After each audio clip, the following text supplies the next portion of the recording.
In this video, I will be giving a summary of every character's personal lore chapter. You can find the lore in-game by going to the Heroes tab, selecting your favorite hero, and going to their lore page, where one of the 3 chapters are currently available. I have ordered them alphabetically and given multiple indicators of when the characters play, so you can skip right ahead to your favorite character. Finally, this video took a lot of effort.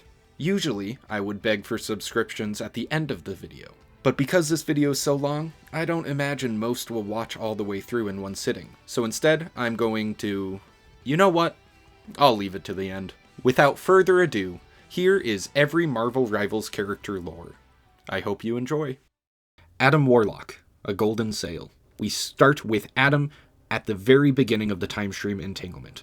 He realizes that something wrong is happening, something very dangerous, and reflexively goes into a cocoon as the strands of realities unwound itself and time started splicing different universes together. Without any ability to see or move in the cocoon, Adam's thoughts and cosmic awareness took over, and he communicated with several different entities as the time stream entanglement happened around him, only being able to listen and communicate with other powerful cosmic entities. The first one he witnessed was the Allfather of Asgard. This was Odin in Odin's sleep, and he warns Adam about a great darkness that's to come. Odin also tells Adam that Loki has taken over Asgard, but that is not a high priority for Adam, and he should be focused on this great darkness. And then as the cocoon passed through time and space further and further, he started to hear a different voice, this one slightly female, and he found out it was Bast, the Panther goddess of Wakanda. It turns out, Bast has been corrupted by the darkness that Odin warned him of. And finally, one final voice speaks to Adam before he wakes up. It's a celestial. While Adam doesn't get the name of the Celestial warns him that the darkness is taking the Celestial captive, and that the darkness is null. And as Adam's cocoon lands on the Celestial, the once alive god that is now orbiting the planet of the symbiotes, Adam breaks free, ready to fight away any darkness that he witnesses. Black Panther. Silence Among the Stars. This story balances the science of the time stream entanglement and the faith of Wakanda's history, as T'Challa is trying to guide the intergalactic empire of Wakanda, as the time stream is weaving and 2 dooms are trying to both bargain for Wakanda's support. But T'Challa is more worried about the silence of the Orisha, his pantheon of gods, specifically Bast, the goddess who grants Black Panther the powers of Black Panther. It has been silent for some time, but recently his prayers were answered by the banished goddess Kaluna, Bast's sister. Kaluna warned T'Challa of a darkness to come, but T'Challa was hesitant to listen to this betrayer god amongst his pantheon, fearing that Bast would know that he was speaking to a betrayer. Meanwhile, Shuri calls T'Challa to her lab to discuss a solution to the time stream entanglement. She has been working with Reed Richards and Tony Stark, which, by the way, I was very gobsmacked when I found out that they referenced Reed from the start of the game, before they even announced that he would be in Season 1. She, Reed, and Tony have come up with a device known as the Time Stream Reintegration Device, but Tony thinks that they need vibranium-enhanced chromium. Chromium are crystals that are forming because of the time stream splicing. It's basically time coalescing into a physical form, and they change powers based off of which chronoverse they're from. Now, T'Challa is hesitant at first. Giving anyone the resources of vibranium could entail very bad repercussions. T'Challa urges Shuri to help the other scientists come to a different conclusion. While Shuri is argumentative about it, she claims that he is just trying to protect Wakanda's most valuable resource, which is when T'Challa corrects her. He says that vibranium is not Wakanda's most valuable resource. Shuri is Wakanda's most valuable resource. As T'Challa heads back to his quarters, he pets a panther statue and Bast speaks to him. But he immediately senses something wrong. A dark spirit inside of her. As this happens, dark inky tendrils start growing and taking the Hall of Djalia. He rushes in, saying that even in the face of the greatest threats the universe has ever known, there's only one thing that he will pledge his loyalty to. It's not Bast, it's not this random chronoverse, and it's not the time stream reintegration device. It is Wakanda. Black Widow. Mercury Unsealed. This story follows Black Widow. Now, this Natasha gained a super soldier serum that allowed her to age very slowly. So while she looks 33, she's actually over 100 years old in the year 2099. We follow her as she breaks into Alchemax, a multinational pharmaceutical operation with far too much power. She is interested in a very rare and secretive security clearance codename, Mercury. As she sneaks down the floors of this skyscraper, she uses many tools, including a toxin that Wolverine got her that knocks out anyone that she scratches. As she opens the doorway into the science lab marked Mercury, she sees tons of interesting tablets and screens, and she finds files that have information about her and Nick Fury, talking about the serum and other possible alternative versions of it. That's when she notices something in a frozen test tube with a human inside. She contemplates it and decides to release whoever this person is, finding that it is none other than Captain America. The last thing that he remembers is fighting Red Skull on an iconic plane above the Arctic Ocean. Tons of alarms go off, and as the public eye, which is the security of Tokyo / paid off by Alchemax, reaches the Mercury room, Captain America and Black Widow have a debriefing, catching Steve up to speed as they break out of the lab. A super fancy robot confronts them on the street level. Captain America throws a hunk of metal straight through it, and at this moment, the machine proclaims, "Self-destruction protocol activated," and starts beeping. Captain America throws himself onto Black Widow, protecting her, but Black Widow gets discombobulated for a brief moment and maybe passes out. As she comes to her senses, she looks around, but Steve is nowhere to be seen. As the story closes, Black Widow has two emotions that she hasn't felt in a long time: surprise and hope. Bruce Banner / the Hulk, Fickle Banner. We start with Bruce Banner finishing up the final details of his gamma belt, a device that he can use to inject himself with gamma radiation to attempt to control his transformations into the Hulk, hopefully allowing Bruce to take back some control over his life. We see that this is a secret project, one he does not speak about with anyone else, as he finds it embarrassing for him to admit that he has no control over the Hulk. He starts the experiment, heavily recorded in a remote desert. He transforms into the Hulk, but it does feel different. Once Bruce transforms into Hulk, Hulk reluctantly follows the instructions that Banner has set up for him. "Don't need the belt," Hulk grumbled, as Hulk thinks the belt isn't necessary. I guess Bruce's secret was known by one other mind. But Hulk knew the belt was supposed to make Hulk stronger, so he went into a canyon in the desert with different recording devices that Bruce set up, and he followed the tests. He performed his thunderclap, and it was much stronger. Hulk checks the horizon for any airplanes. Once it looks all clear, he leaps as high into the air as he can, and he jumped higher than he ever has. Hulk decided to run his own experiment. He tossed an old junkyard car into the air and jumped at it and punched it into thousands of pieces. His recklessness in the canyon started the canyon to cave in at areas, and that's when a gamma bubble appeared, protecting Hulk. He looked down at the belt and it was protecting him, and it was slowly filling up with more gamma energy. Hulk went back to the lab smiling. If Hulk uses the belt again to put more gamma energy into Hulk, then Banner can't control Hulk anymore. He starts destroying the lab, as in the back of his mind he hears Banner pleading with Hulk to stop. But puny Banner can't stop Hulk.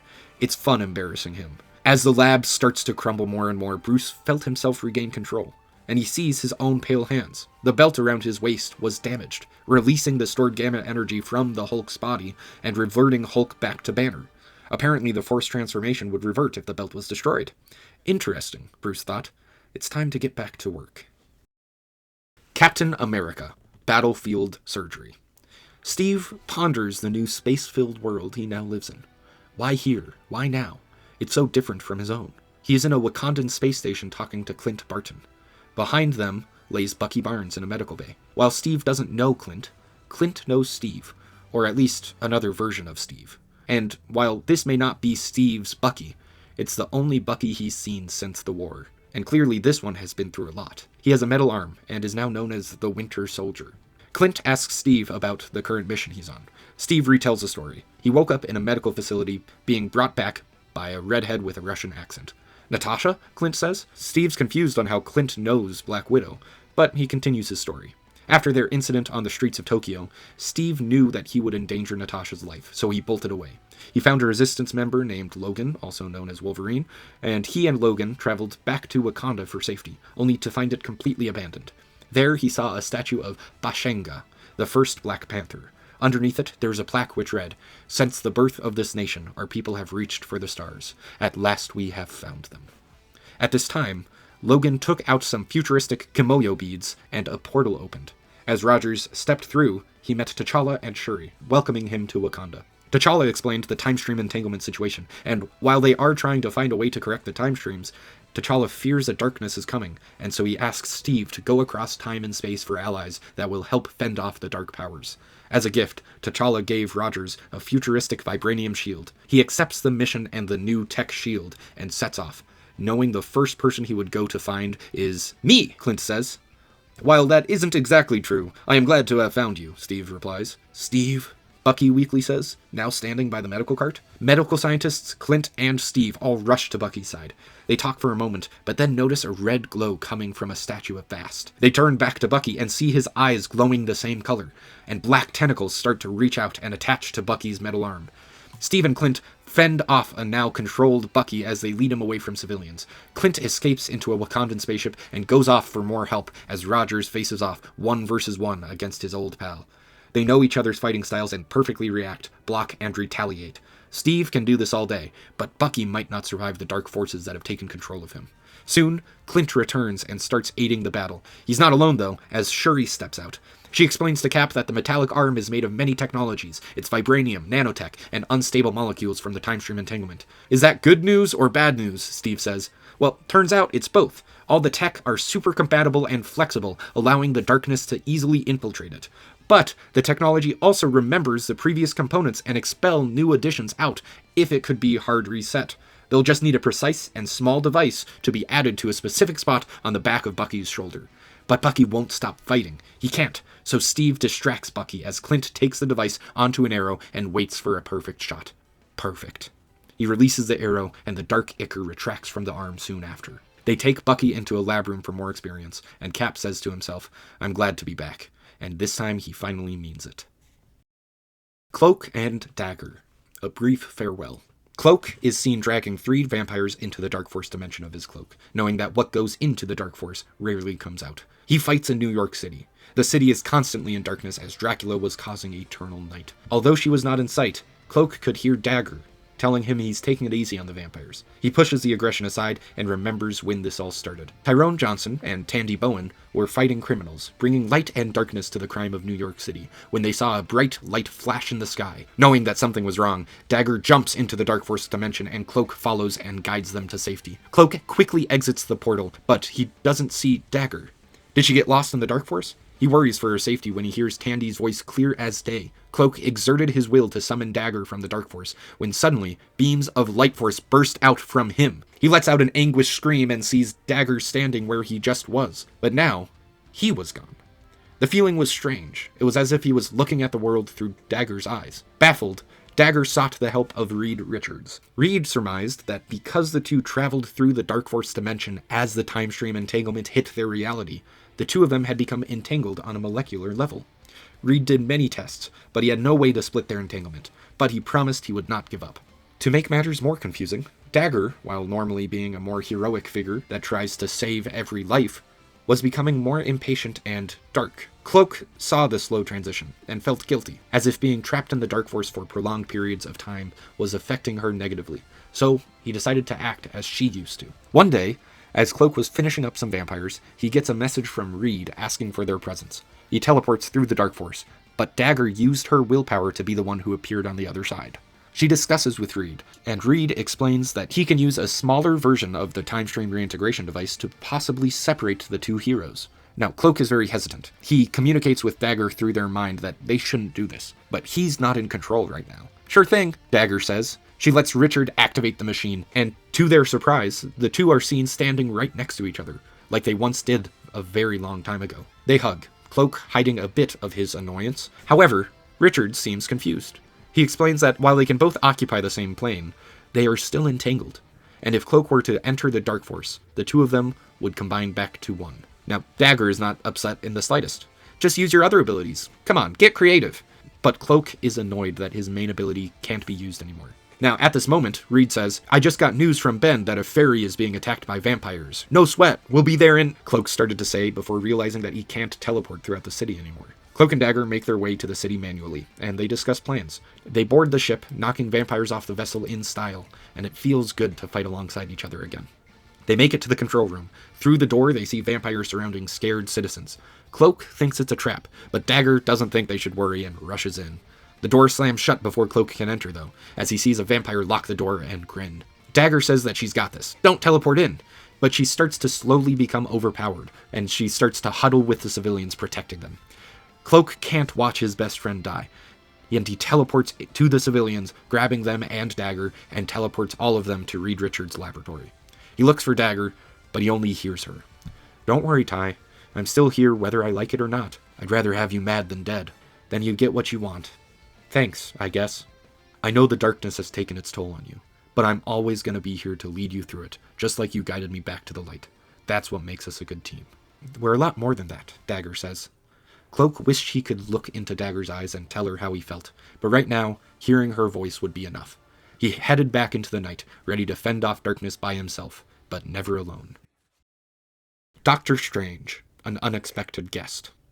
We see Strange hovering in the Sanctum Sanctorum, reading a book, when a visitor enters past the magical defenses effortlessly. "How come you never told me we were expecting visitors?" Bats, the spectral dog, says to Doctor Strange. "Because we weren't. But invited or not, it would be best to hear out what this visitor has to say, as he has traveled a very far way. Haven't you, Victor?" "Indeed I have." Victor requests the aid of the Sorcerer Supreme. He is attempting to figure out how to control time itself.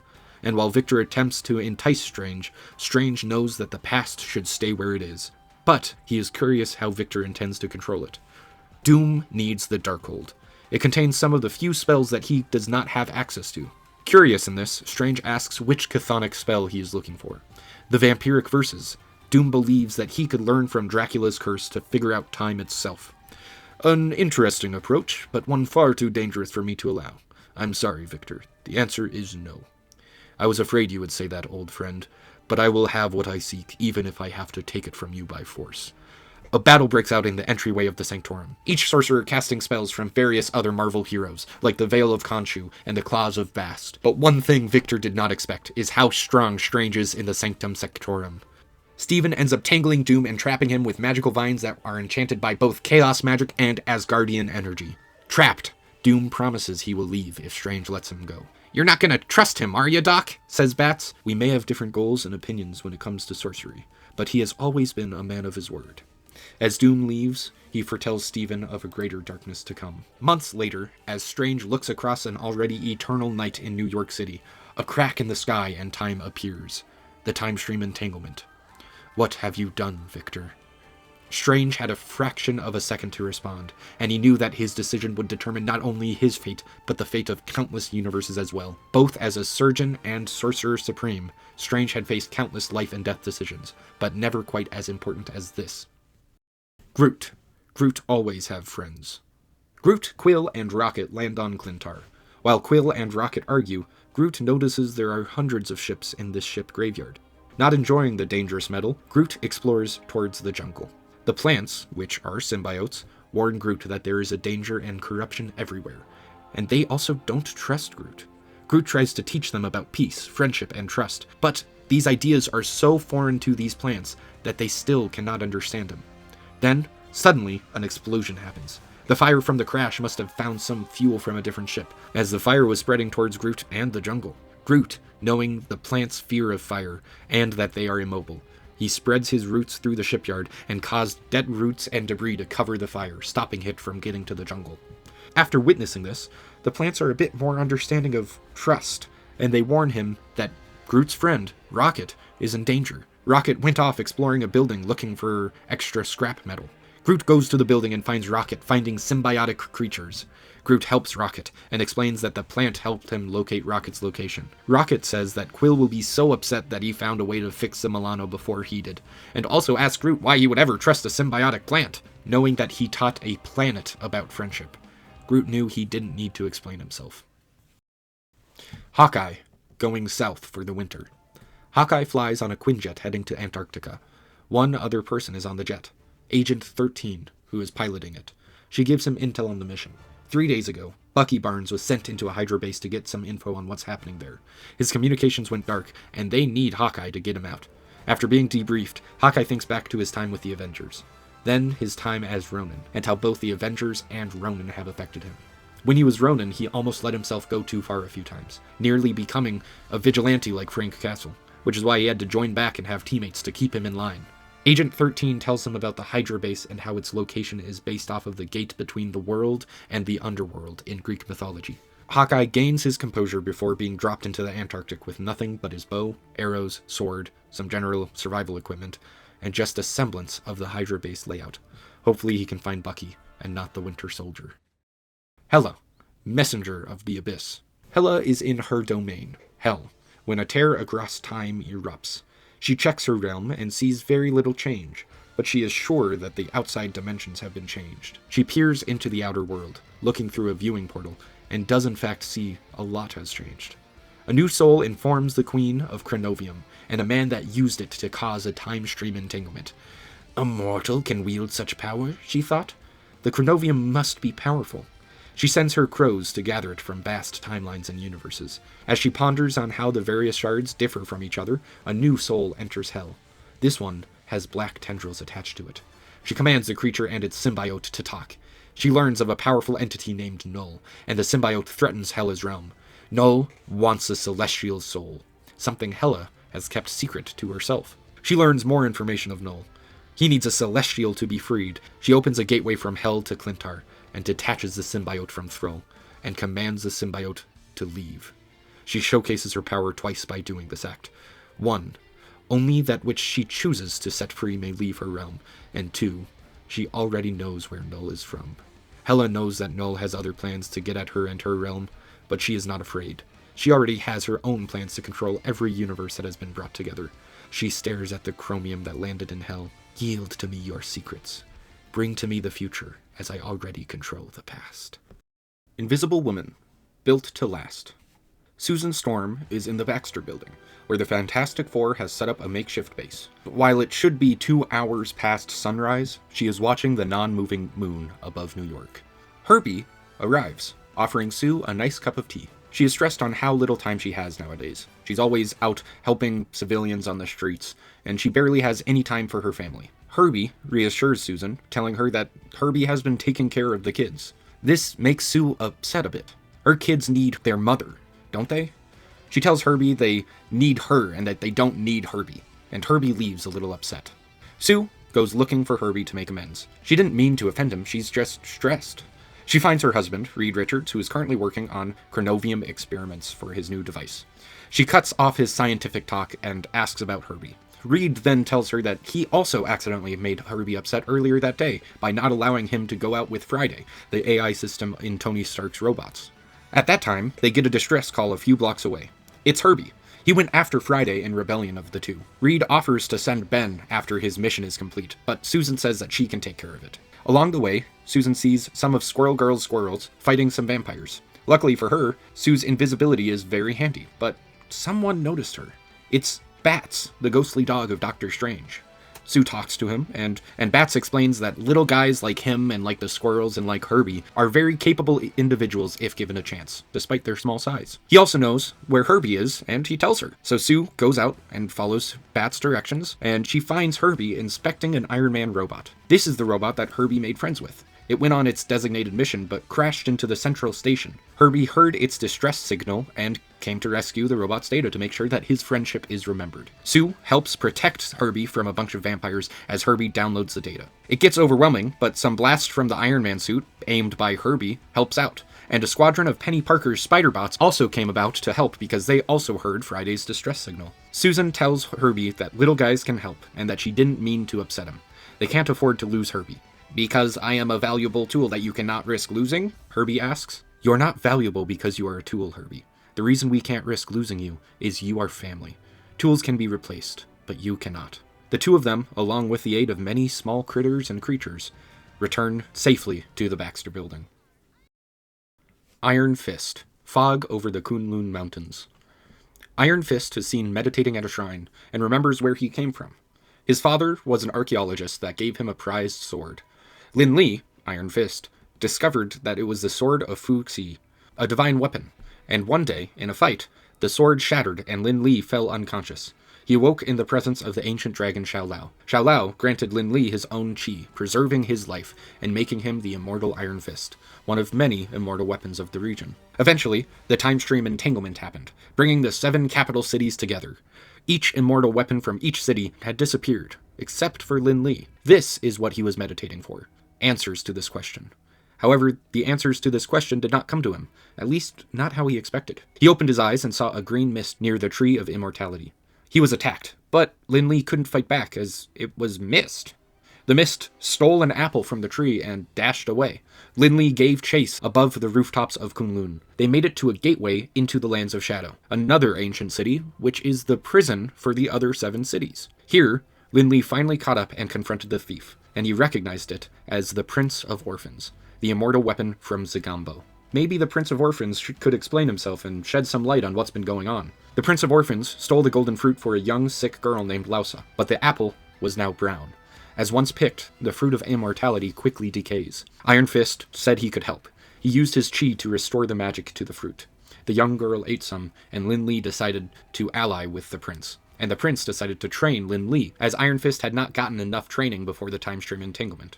At that moment, the royal guards all the way back from Kunlun arrived, ready to attack the thief. But a legendary hero named Dezang appeared and told them that no bloodshed would fall on his streets, and the guards should go back to Kunlun. After Iron Fist told them that there's no harm, the guards returned. But Iron Fist was allowed to stay here in the Land of Shadow and learn how to use his powers, and how he could help the people of all the cities during these chaotic times. Iron Man, Universal Rules. We join as Iron Man is shooting missiles at a flock of vampires. The low heat the vampires produce makes the aiming systems miss far more frequently, which Friday comedically informs Tony about. "Maybe I'll try manual shooting," he says, landing in a parking garage. He shoots at some vampires, missing barely. "I'm not sure manual targeting is yielding much better results." But Tony wasn't aiming for them. He was herding them into a corner, where he activated his maximum blaster and burned them all to ash. Iron Man isn't just a suit of armor, he's also a genius tactician. Through a communication device, he hears Mr. Fantastic inform him that they've gotten an extremely pure sample of chronovium that could possibly be a good test for the time stream reintegration device, but Stark is extra cautious. This is when Moon Knight arrives. "A little late," Tony says. "That's not what Khonshu thinks." This is when Tony remembers that his armor has trouble picking up locations of vampires, as dozens of them jump from the rooftops attacking these 2 heroes. However, Moon Knight and Iron Man are legendary. They deal with the vampires quickly. Moon Knight also came here with an offer for Tony. Before fixing the time stream entanglement, they need to fix the Eternal Light, and you can't use tech to revert a magical ritual. He needs an ancient spell that Khonshu knows about, except the spell was in the Darkhold, and ever since the Wanda ripped Doctor Strange back into the universe, the pages of the Darkhold spread across the city. So, Moon Knight asks if Tony will join him, but there's one catch. The spell will get rid of all vampires, including all the civilians that Dracula has turned since his arrival. As Tony weighs his choices, a loud noise distracts them. Friday informs him that a few blocks over, a massive surge of energy hit, and it's Asgardian in nature. "Glad the Golden Boy finally came," Tony says. "It's not Thor," Friday says. I can't do a Friday voice, I'm sorry. I can't do most of their voices. "Well, are you coming with me or not?" Tony asked Spectre. "That depends. Whose side are you on?" "I'm on the side of whoever can end this nightmare, and so far, that hasn't been us. Maybe it's time to change courses after all." Jeff the Land Shark. Sharknado. When Jeff the Land Shark was taken to the Collector's vault, he was filled with sadness. Sadness of captivity, and of the friends he used to be with.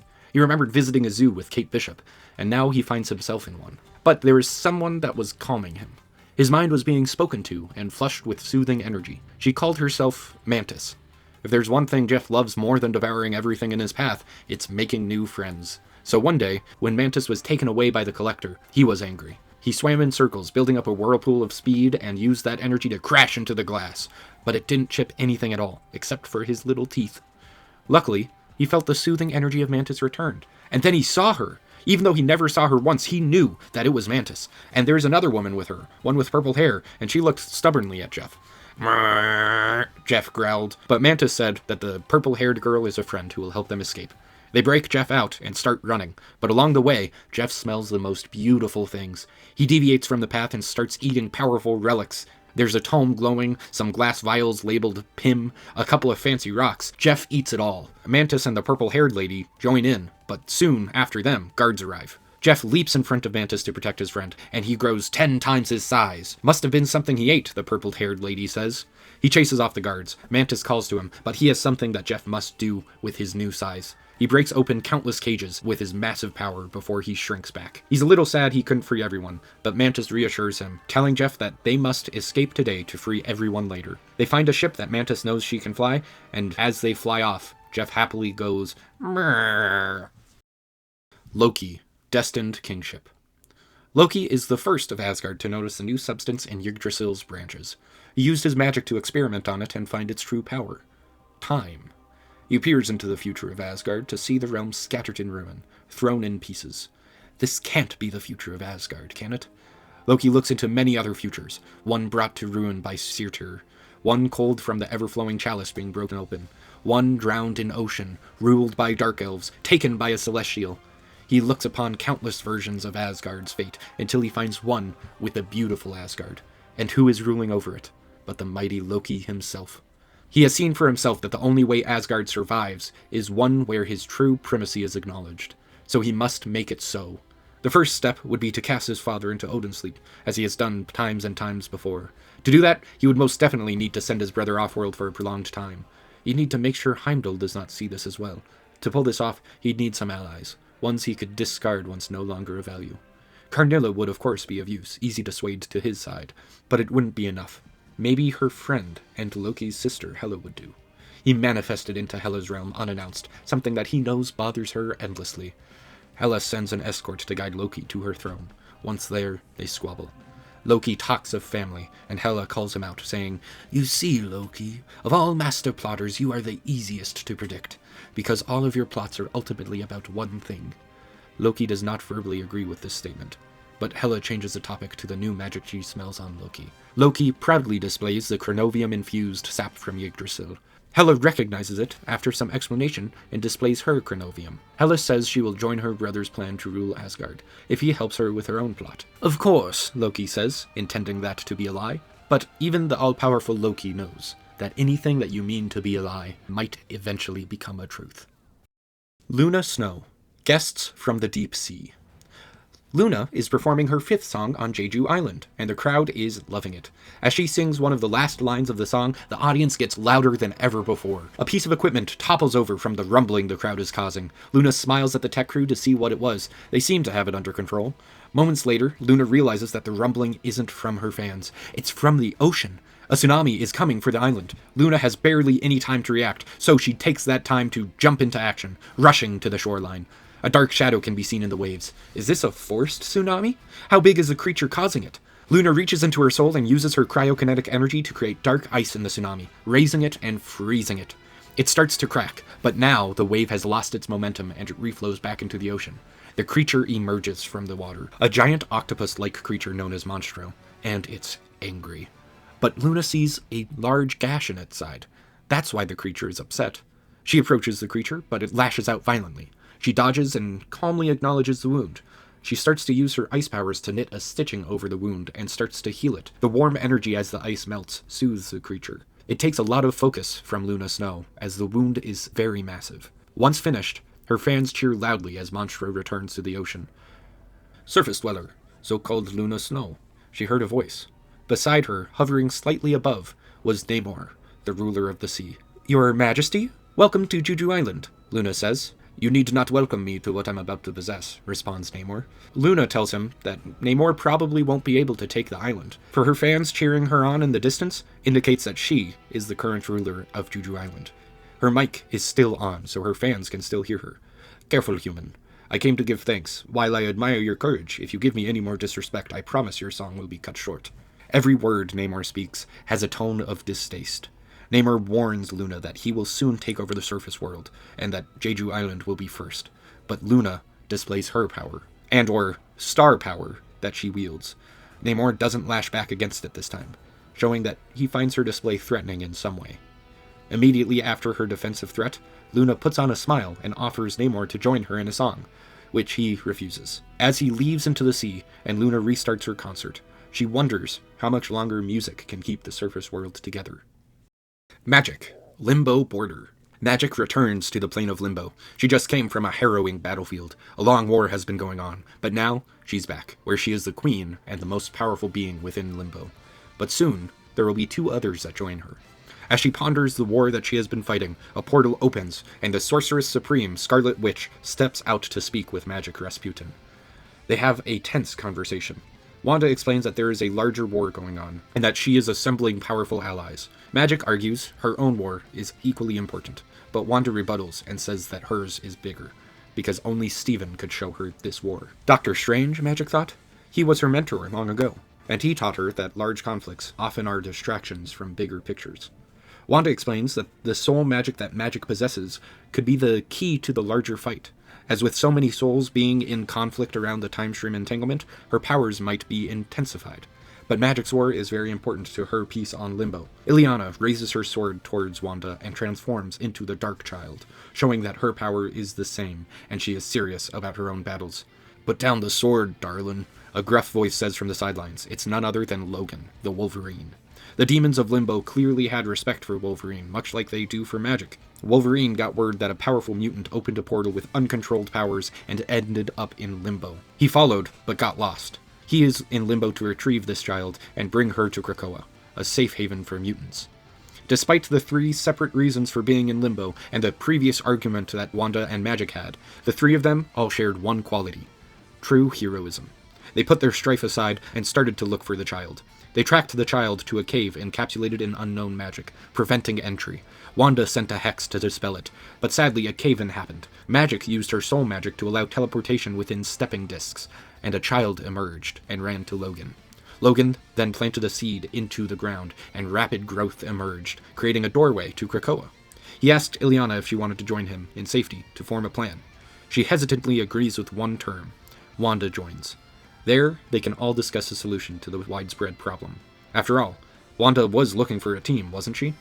Logan explains that Wanda isn't a full mutant, so the portal won't allow her passage. But Wanda isn't just Scarlet Witch. She is the Sorceress Supreme. She uses her mastery of chaos magic to alter the doorway. White flowers bloom, a sign she can now enter. "You want chaos, Wanda? Just wait till Magneto gets a look at you." The 3 heroes enter Krakoa. Magneto. Trials of Magneto. Magneto sits on Krakoa, thinking of all he's been through, how he got here.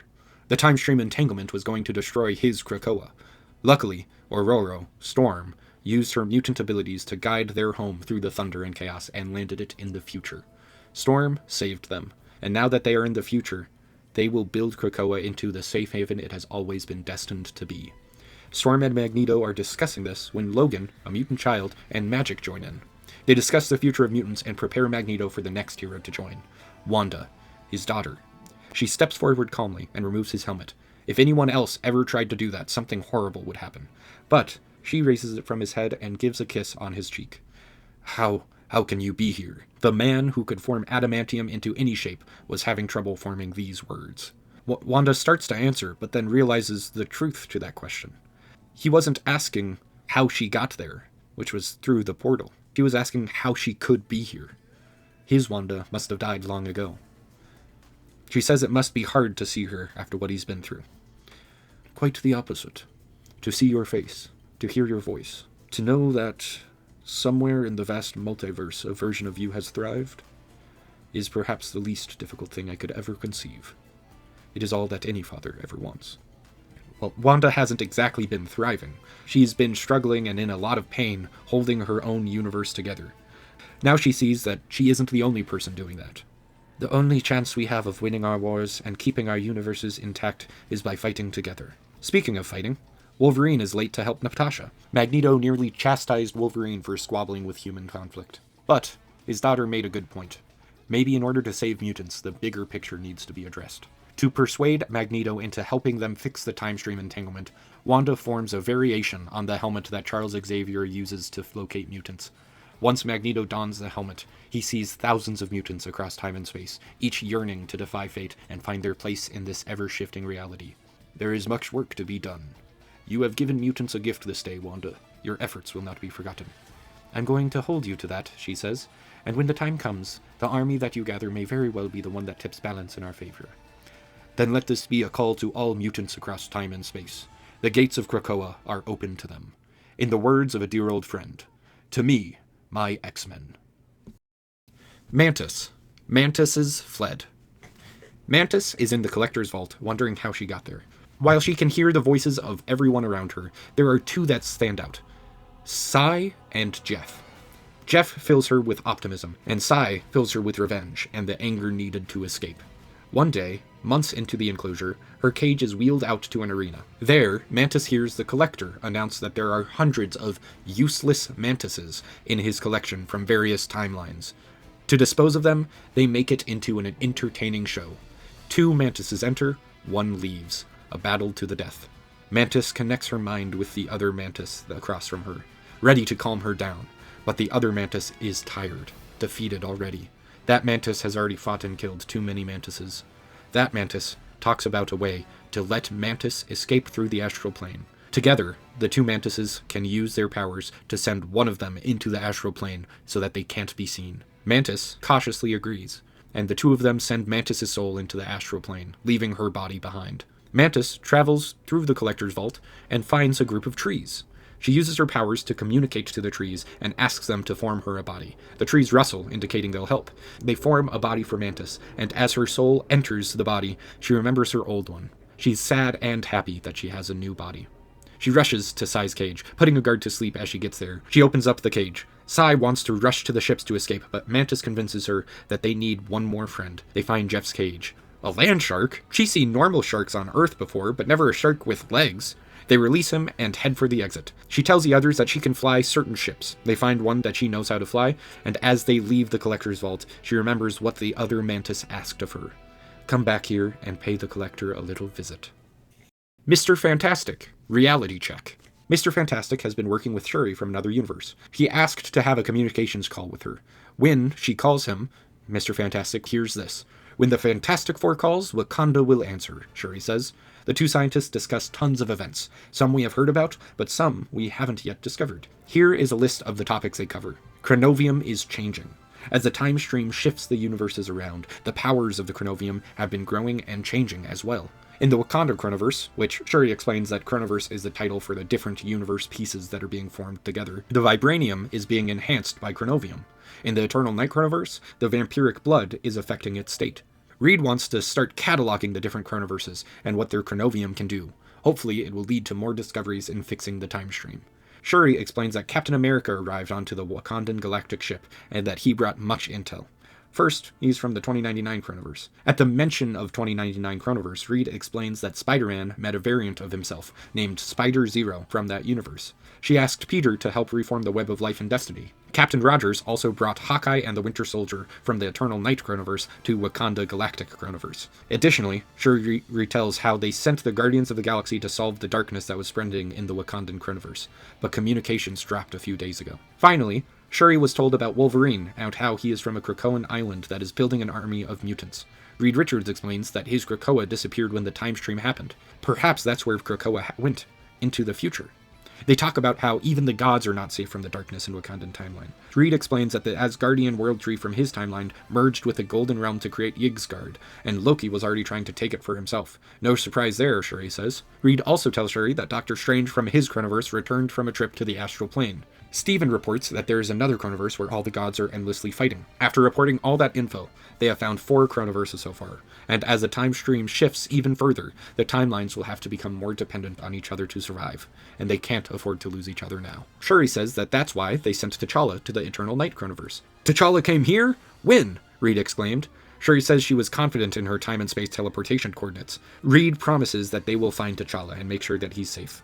The vampires may make New York extremely dangerous, but when Wakanda calls, the Fantastic Four will answer. Moon Night, the dusk of the new moon. Mark Spector is in the middle of fighting off the Zodiac when he hears, "Come to me, my Moon Knight," loud and clear in his head. It's Khonshu, the god of the moon and vengeance. "I'm a bit busy. You sent me here, remember?" "Now!" the voice boomed, and suddenly, Mark was no longer fighting off 12 enemies at once. He was nowhere. Or rather, a plane of nothing but white light where Khonshu lives. Mark's mind is completely quiet for once. No Steven, no Jake, no Khonshu. But then he turns, and sees the figure of Khonshu staring at him. Khonshu needs his Moon Knight to fend off a more important task. Vampires will soon be a problem. He explains that what keeps them at bay is the day-night cycle. What, is daylight savings time ending? Mark jokes. No, daylight is, a separate voice says. Khonshu and Mark turn to see Victor Von Doom has entered Khonshu's personal domain. "This is sacred territory!" Khonshu exclaims as he sends Moon Knight to get rid of Doom. The fight is closer than it seems, but Doom's magic and technology overpower Mark Spector. Khonshu stops the battle before Mark dies, and Doom gets the chance to speak. Doom explains that he needs the Darkhold, and Steven has hidden it away in another dimension. Sounds like Strange made the right choice, Mark mumbles. Doom asks Khonshu to hold the moon above New York City to distract Strange and buy Doom enough time to reach the tome. But Khonshu is not interested. While his avatar could not banish Doom from his realm, Khonshu has no such limitations. "You fool!" Doom screams as he vanishes. Doom will have what he wishes. Khonshu is silent. Something that doesn't happen often. "So, what now?" Mark says. "I must locate the Darkhold at once." "Isn't it better off left hidden away?" "Just as the Darkhold created the vampires, there is a spell that could rid of them." While Khonshu will search the astral plane for the Darkhold, Moon Knight will continue doing what he always is ordered. "Protecting the night and delivering my vengeance." And if Doom does fulfill his promise, they must both be ready. Mark asks why they can't just get Blade to help kill vampires, to which Khonshu says, "He's busy." Which is the craziest thing to say in the story. Mark's vision fades once again, and now he's on top of a New York City building. He hears some criminals, smiles, and leaps into the night. While his white cloak may be glowing with moonlight now, soon it may be stained red. Namor, Atlantis attack. Namor has always planned on taking over the land. He has been planning for years. His next goal was to take over Jeju Island, and then continue his raid against humanity after that. But before that, he has a different island to visit, one laid in the future, one for mutants, Krakoa. He was invited by Magneto, and using a seed planted at the bottom of the ocean, a ring of kelp grew, creating a rift in time. The king of the seven seas swam through and entered the island waters. Waiting on the shoreline was Storm, Magik, and Magneto. While they welcomed him as one of their own, Namor was dismissive. While he may be a mutant in their eyes, his people were those in the seas.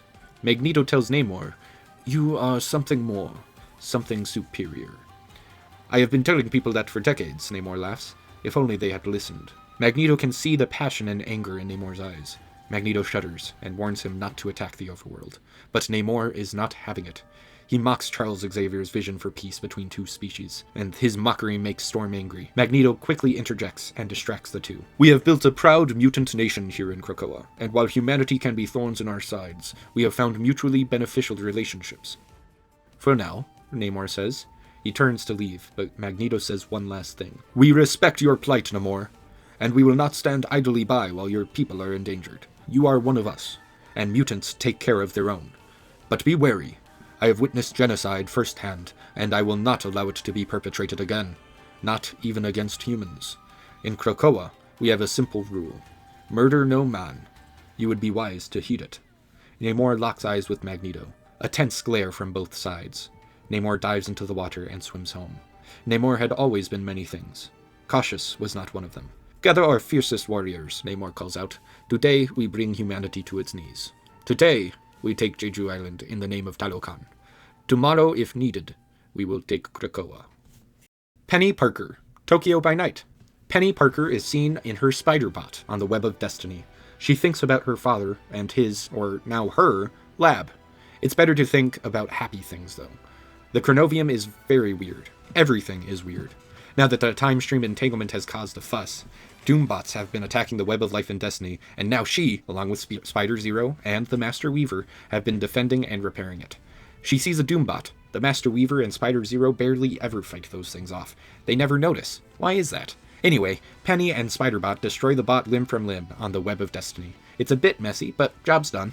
She finds the Master Weaver. They seem to be able to tell what she's thinking based off of the vibrations of the web. How weird. Master Weaver explains that the Chronovium has become part of the Web of Life and Destiny, as all things do. That's a super Master Weavery-like thing to say, but it doesn't add any certainty to the situation. Peni spots Spider-Zero nearby and goes to it. She's putting words on paper, attaching them to Chronovium, and pushing them through portals. What's that? Messages to myself. Weird. How do you know where to get the messages? It's what the Master Weaver has been teaching me. So, could you do something about Doom, or the time stream, or maybe even save my father if you could send messages back in time? But then I'd probably lose my powers. It would be worth it, Peni thinks to herself. Maybe, but that might be a tangled web, Zero says. 3 Doombots approach the two of them. Peni prepares to fight, but Spider-Zero is just writing on a note. She puts it on Chronovium, and a small bubble portal appears. When Spider-Zero puts the note through the portal, it disappears. Then, 3 bubbles appear around those Doombots, and they disappear. So she has been dealing with Doom bots, just with time. Don't you think that eventually Doom will get tired of sending bots and he'll come here himself? It wouldn't surprise me. So should we maybe do something about it? What makes you think we aren't? Peni and Spider-Zero climb through the web, looking at all sorts of universes. I wish my father could see this. Spider-Zero then says, my father is also dead, but I think he would be proud of the work I do. Same for you. Psylocke, Akanti Tales. Psylocke fights off a large amount of demons in a small village at the base of Mount Shiaru. Many elders are grateful for the work Psy has been doing over the past few months, when suddenly, a portal opens, a man walks out, and Logan, Psy's dog, growls. That's when Psylocke passes out and wakes up in the Collector's vault. Psylocke, with the help of Jeff and Mantis, break out of the prison, but we've heard this before. Psylocke's story is the next chapter, so let's skip ahead. As they are flying away, Jeff points out the Collector has sent some ships to capture them. Psylocke helps guide the ship through a meteor belt, and on the other side, a massive space whale is soaring through space. Mantis lays her hands on Psy's shoulder, and Mantis delivers her own memories to Psylocke. It's memories of the whale, which is known as an Akanti. Most of the time, they fly in pods and sing a peaceful and calming tune to each other. But this one is alone, and is humming a mournful song. Mantis connects to the whale using her empath powers. The whale explains that something evil is harming it from within, and Mantis offers to head inside and remove it. In return, they ask for safe passage within its mouth. The Akanti pessimistically accepts. After entering the whale's mouth, Psylocke recognizes the evil entity as the demons from her planet. Mantis explains that they are aliens known as the Brood, a hive mind species that infest other planets like a plague. Using Mantis's extraterrestrial experience and Psylocke and Jeff's technique, they fight through wave after wave of these broods until they reach the Brood Queen. Psylocke uses her telepathic sword to create a connection between the Hive Queen and the Akanti. Psylocke shows the Queen how much torment the Brood are causing, and convinces the Queen to leave peacefully. After fixing the Akanti's infestation, they request the Akanti take them to the Galactic Empire of Wakanda. The whale accepts. However, along the way, Mantis receives a distress call from the Guardians of the Galaxy. She asks Jeff and Psy if they will help her. They of course will, but at that moment, Psylocke hears a loud, booming voice echoing in her mind. The message is 4 simple words. To me, my X-Men. Rocket Racoon, ace agent of the universe.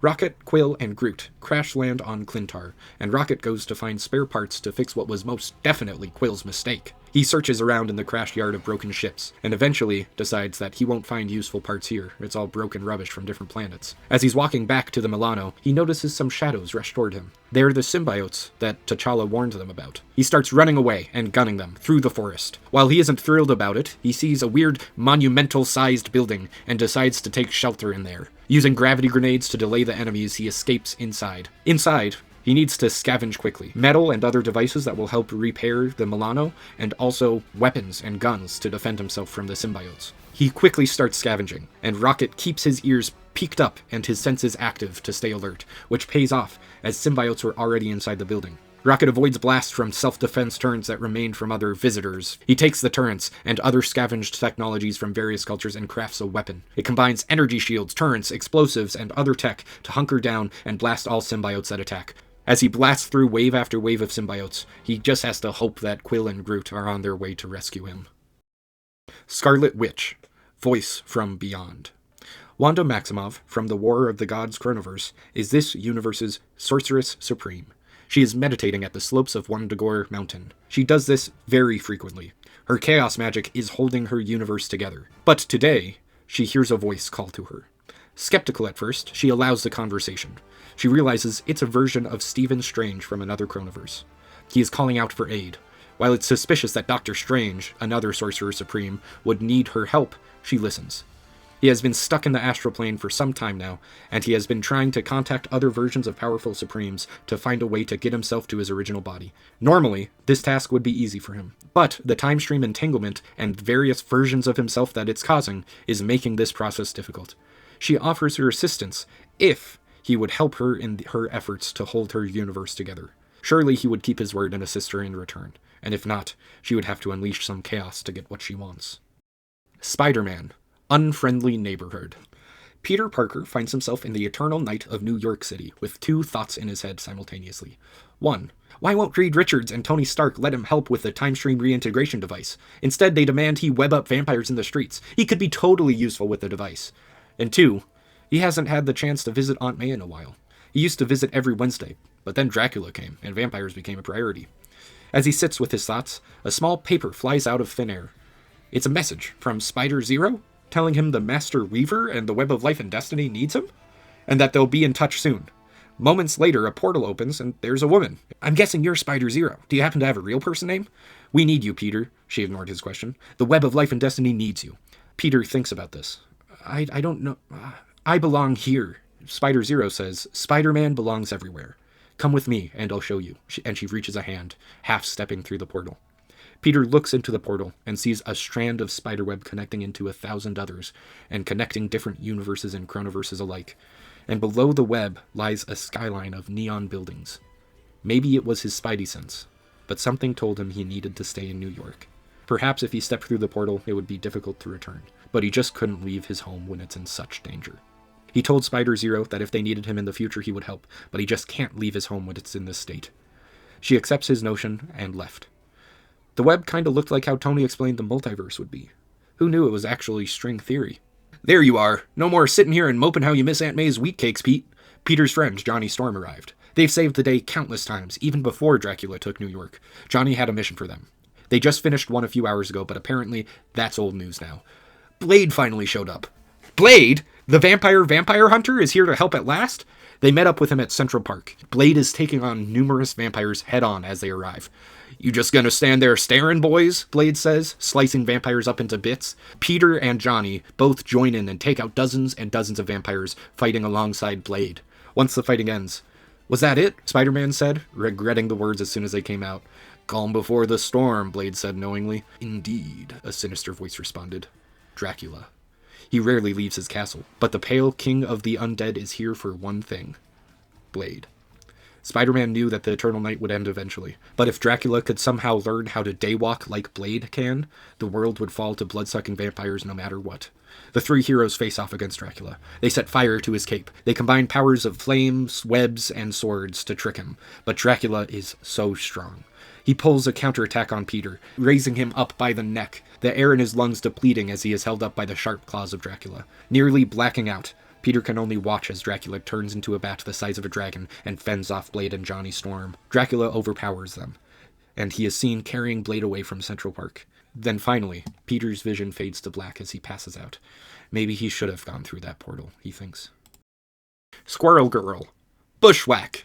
Doreen Green just finished off a horde of vampires when her BFFF, her best furry friend forever, Tippy Toe, arrives and chitters something into her ear. A giant squirrel landed in Central Park. Squirrel Girl needs to go see for herself. As they approach the scene, there indeed is a giant squirrel.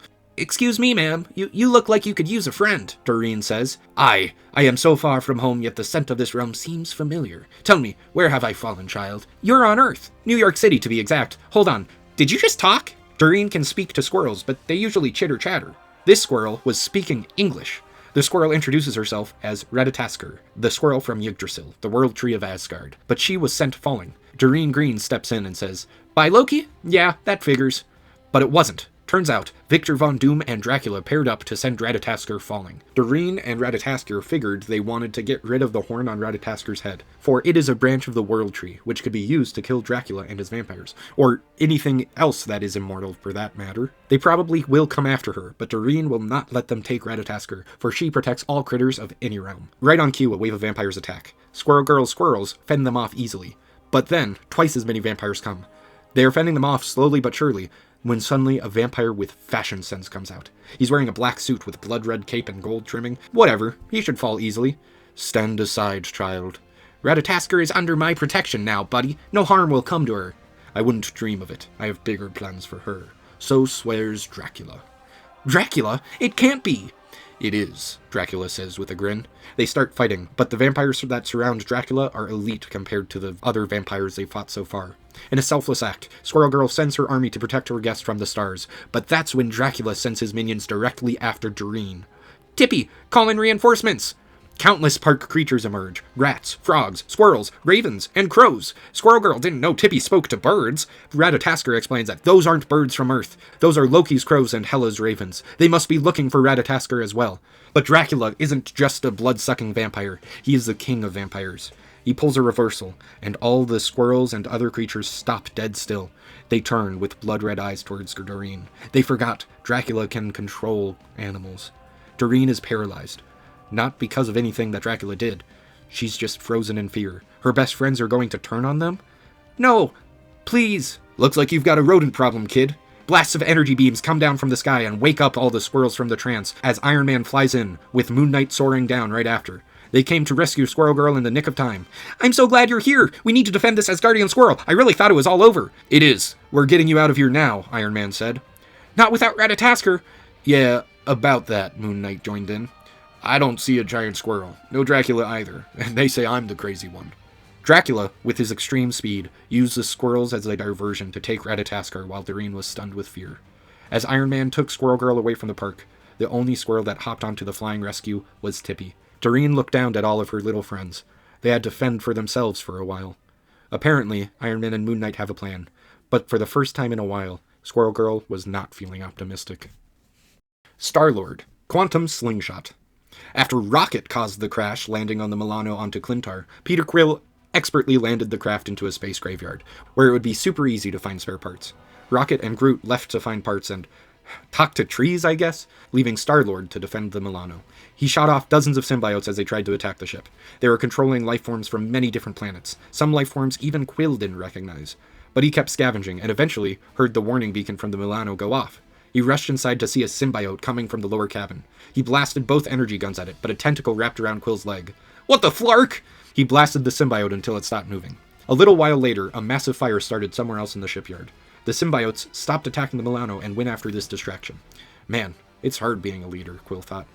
Minutes later, after Quill managed to plan and repaired the parts of the ship that he needed to, he heard Rocket. Quill, give us a hand!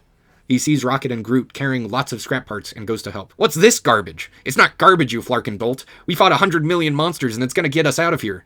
Quill explains his plan to Rocket, which Rocket does not think will work. But Quill is a leader and he convinces them that this might work. His plan is to use the negative energy device they got and create a ton of negative space. They could then swap possessions with the dead Celestial in close orbit to Clintar, giving them enough speed to go into jump space. Rocket explains that they'd need a force-powering matrix when they swap, which he just so happened to have built and found one while he was trapped in the giant tower. Now, while Rocket was gloating that he found it, it doesn't matter. They're lucky that Rocket found exactly what they needed. They set up the Milano and entered the negative energy. That's when Quill noticed the warnings on the Milano. They are saying that they are trying to swap with a live Celestial. Rocket doesn't want to stop the plan, but then Groot notices a Celestial writhing around, and they see a golden glow from its chest. Quill stops the procedure. There is definitely something alive up there. Maybe a Celestial, maybe a giant symbiote, but he knows it's not supposed to be down here on this planet.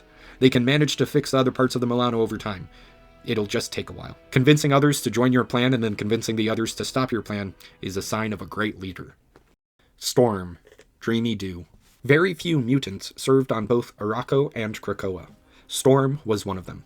She was on Arakko, a city near the great desert of Mars. She started to feel something. It was a ripple in time. Her extreme senses could feel it before it got too large, but it was growing quickly. She had no idea what it was, but her sense of time slowed down. Her heartbeat, the rain falling, everything was slow. Then everything sped up.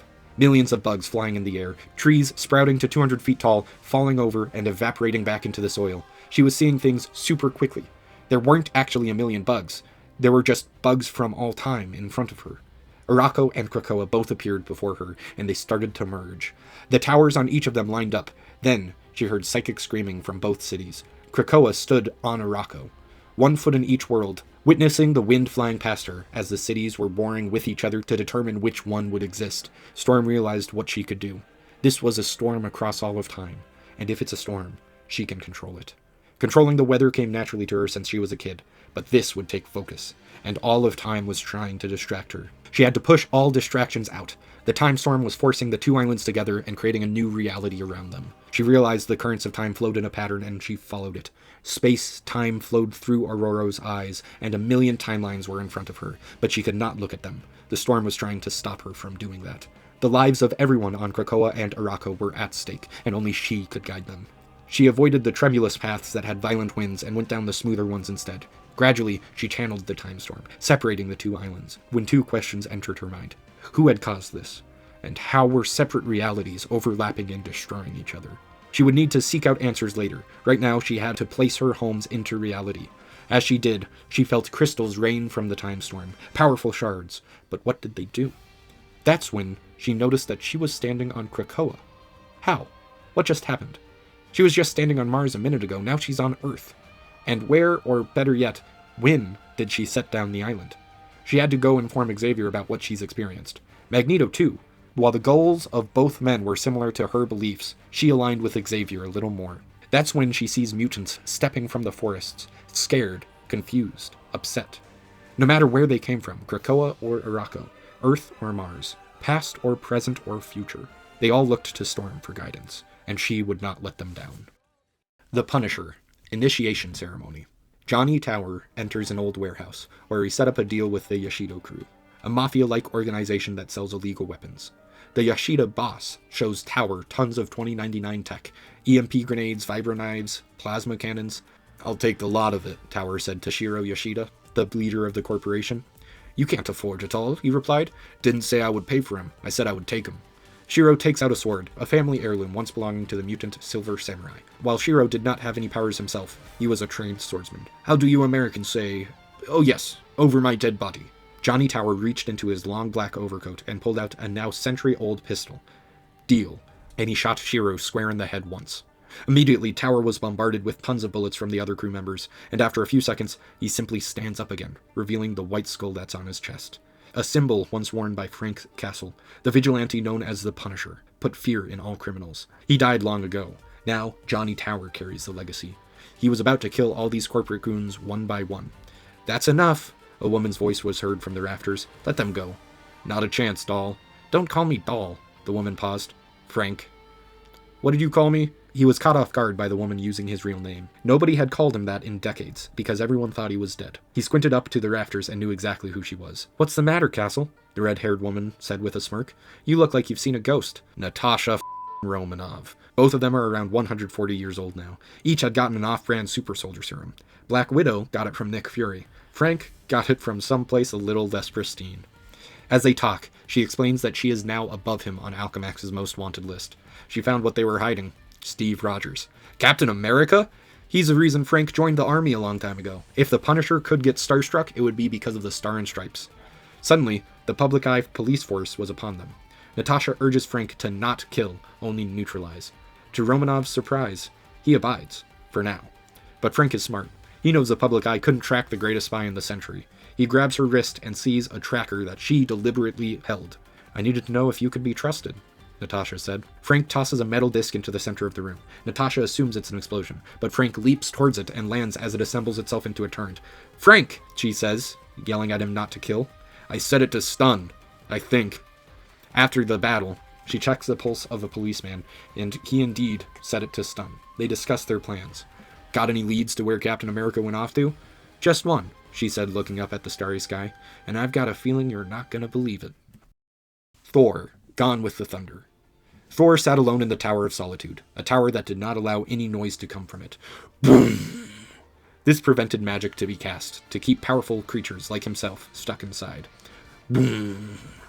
Thor had been tricked by his brother, Loki, into trapping himself here. Boom! How long had he been here? Thor didn't know, but he had thought of an escape route. Boom! You see, calling Mjolnir to his hand required no sound. Smash! His hammer flew through the rubble into his hand. "Brother," Thor said as he launched himself outside. As Thor flew, he noticed that Loki was harvesting chronovium from the World Tree. He must have made a deal with the dwarves to make weapons. They shouldn't trust Loki. He quickly found Loki, or Loki quickly found him. Loki taunted Thor, and Thor smashed into him and brought him straight to the ground. Loki insisted that his foolish brother was falling for his plans the whole time. He was proving to his ally that Thor could not be left on Asgard. At that moment, a portal from Hell opened as Hela came to Asgard.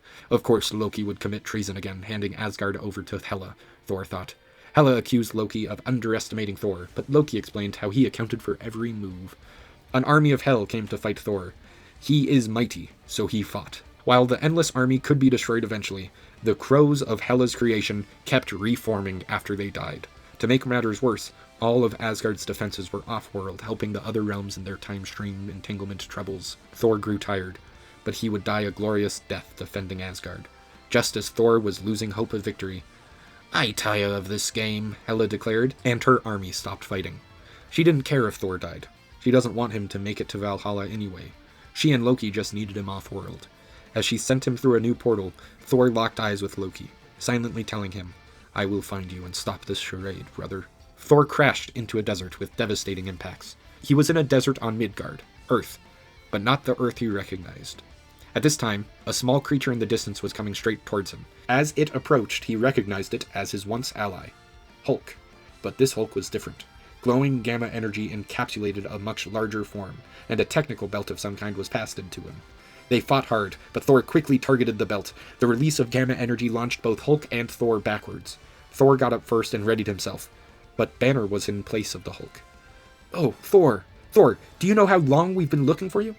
Thor did not care much of Banner's troubles. He had Asgard to save. "Banner, I need your help." Venom, betray the Umbra. Venom fights alongside Magik in an underworld. They are hesitant allies, but they are fighting the same enemy. Suddenly, Venom is racked with pain. A psychic message from the Hive Mind. "What was that?" Magik asked. "A message from the Hive Mind. They need me to go home to stop Null." Magik offers a portal, but needs Venom to show her where to go. A part of Venom's symbiotic side forms a connection with Magik, and she opens a portal. Not to Clintar, but instead to the celestial god that hovers around it. For that is where the mighty sword Null once wielded lays. Lunged inside the celestial, the all-black, the Necro Sword. Venom notices a golden cocoon, but his sight is on the sword.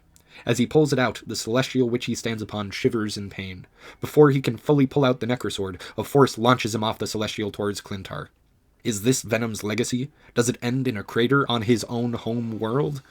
Instead of a deadly impact, a slow, soft landing emerges. The planet welcomes its hero home. But nearby, the golden cocoon is hatching. Venom stealths up to him, unaware if it's a foe or ally. A man of gold steps out. As Venom approaches, he is attacked immediately. "Don't know who you are, Goldie," Venom says. "I am Adam Warlock, and I will not let you corrupt this universe with your darkness, living shadow." Venom laughed. "You think I'm Null? You've got it all wrong, sir. I am no king in black. I came to end his reign permanently." Venom and Warlock join together. Adam is a bit wary of allying with a creature of such dark energy, but he'll take any ally he can. And yet again, Venom will stand on the side of light. Winter Soldier, a helping hand. A Hydra guard is at the outpost of an Antarctic base talking about the time stream entanglement with another Hydra guard. It shouldn't have been doomed to cause it. Hydra should be in charge. But they are working on important developments here. That's when a ton of Hydra soldiers came rushing in from the outside into the base. Arrows penetrate their torsos as they fall to the ground. Later, Hawkeye has infiltrated the lower levels of the Hydra base, taking out every guard he can. He is here to rescue James Buchanan Barnes. He finds a chamber labeled Canary. That's it, he thinks.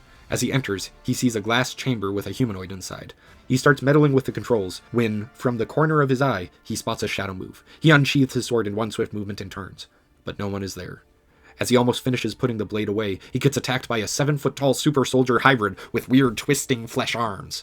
He stabs his blade into him, but the flesh is so strong that the blade gets stuck. He needs to make space so he can draw out his bow if he wants to defeat this enemy. The soldier tosses the sword out from its arm with extreme force, breaking a glass capsule. Clint is barely able to fend off the soldier, but he is able to get the advantage. And once he finally finishes the super soldier, he sees a Winter Soldier stepping from the broken glass cabinet. Except there is one difference. Instead of his metal arm, there is a weird, wrinkly mass of black tentacles. He is relieved to find Bucky, not a brainwashed soldier. But what is that? Whatever it is, they can fix it later. Clint urges Bucky to head up to the hangar, but Bucky says, "Gotta go down before we go up, Clint, and I'm gonna need your help. Please." Barton was caught off guard. The Winter Soldier never said please. They head down into a room with a massive portal. Whatever Hydra has been working on, it's here. Tons of Hydra guards flank into the room behind them as James gets to work. He tells Hawkeye that he will need him to cut off the tentacles coming from the portal. Just say when, Hawkeye says. As if on cue, a massive tentacle wraps around the Winter Soldier and hoists him into the air. When! Hawkeye slashes through it, cutting it down, and Bucky activates the machine he was working on. The monster retracts into the portal, whipping its tentacles wildly. It smashes the structural support pillars, and the basement lab starts to crumble from what happened. And as the Hydra men envelop their space, this is the end of these two stories. Except, the portal opens up again. Cautiously waiting for the monster to come out, Bucky and Clint stand guard. A metal disc launches out, hitting two Hydra guards and bouncing back towards the portal as Steve Rogers leaps out. Bucky, it's been too long. Both of the two men are very surprised. Sorry I missed your funeral, old-timer, said Bucky. Sorry I went to your funeral, Clint said. Looks like you didn't need it. I'm not the Steve you knew, Captain America says. Steve could not find the words to explain everything that's happened to him since he woke up, but he explains that Wakanda used the old Hydra portal to link up locations so that Steve could rescue them. As they step through the portal, they enter a world that they had never seen, a one of advanced science in space, the Wakandan Galactic Empire. Shuri meets the three of them. Cap gives a salute to Shuri, but Bucky and Clint are just taking in their new space horizon. They offer an advanced arm to Bucky very quickly. I was told you might need this, so I called in a favor, Cap said. And now, I'm gonna need a favor from you. Bucky didn't know what Steve was about to ask him, but he wasn't about to say no. Whatever came next, he would be there, till the end of the line. Wolverine, accompanied envoy. Logan is sitting at a bar on Krakoa, ordering a natural alcoholic beverage. The bartender, Frank, asks why he isn't going for his usual taste. I didn't come here to forget anything tonight, bub. For once, I want to remember every detail. And I would like to hear as well, if you are willing to share, old friend. Logan looked up and saw Magneto approach the bar. While a few years ago he would have already had his claws out, ever since the time stream entanglement, Magneto stopped focusing on humans and only focused on getting mutants to Krakoa for protection. Still got your cape in a bunch that I've been running with humans, Eric? There are still so many mutants who need your help. You should be focused on them. Our people ain't the only ones in trouble, bub. Believe it or not, I'm doing what I'm doing to keep Krakoa safe as well. From the public eye, from Alchemax, and especially from that metal mask maniac of Doom. While they don't know if he is the version of Doom that caused this whole mess, Doom has been thriving. His nation of Latveria has become more powerful than ever. Magneto asks if Logan trusts his allies. Frank chimes in about Black Widow and how she still has her beauty at over 100 years old. That's when Logan starts to tell them about what he's done today. He went to help Black Widow. He gave her some supplies for her mission, but she never met him at their meeting point afterwards. He started rushing to the building she said she was going to when he heard an explosion nearby. He doubled his pace towards the explosion, but ran into something, or someone, strange. Captain America? Frank interrupted. He's dead! Apparently not anymore. He was surrounded by Doombots, pointing guns at him. Logan leaped right into action. If there was anyone who could be trusted no matter the circumstance, it was Steve Rogers. Once they took out the robots, they discussed what needed to happen. Lots of eyes were on Rogers. He needed to be taken somewhere safe. And even the Resistance or Krakoa would be in danger if Steve was there. Magneto was glad to hear Logan was thinking about Krakoa. He had to be taken somewhere far away, which is when Logan had his idea. T'Challa had given the Resistance a single high-tech Kimoyo bead if they needed anything, but it had to be used at a Wakandan embassy. So Logan escorted the Star-Spangled Banner there and saluted him off to the Galactic Wakandan Empire. With Cap safe in Wakanda, Logan knew he had to turn his attention to finding Natasha. A fascinating tale, Magneto said, but what I find truly refreshing is the notion that, perhaps, we have as many friends in this new universe as we do foes. Sometimes it helps to take your helmet off so you can see the full picture, Logan said with a smirk. Indeed, Magneto responded. Now, if you'll excuse me, I have much to do, and it seems much to consider. Want me to fill you up? Frank said, gesturing to the glass. Sure, bub, Logan replied, reaching back and pulling up his cowl, but make this one for the road. Well, there you have it. The first chapter of every single Marvel Rivals character. I do hope you enjoyed the video. Please subscribe, please subscribe, please subscribe. This took so long. Please, please, please, please, please, please!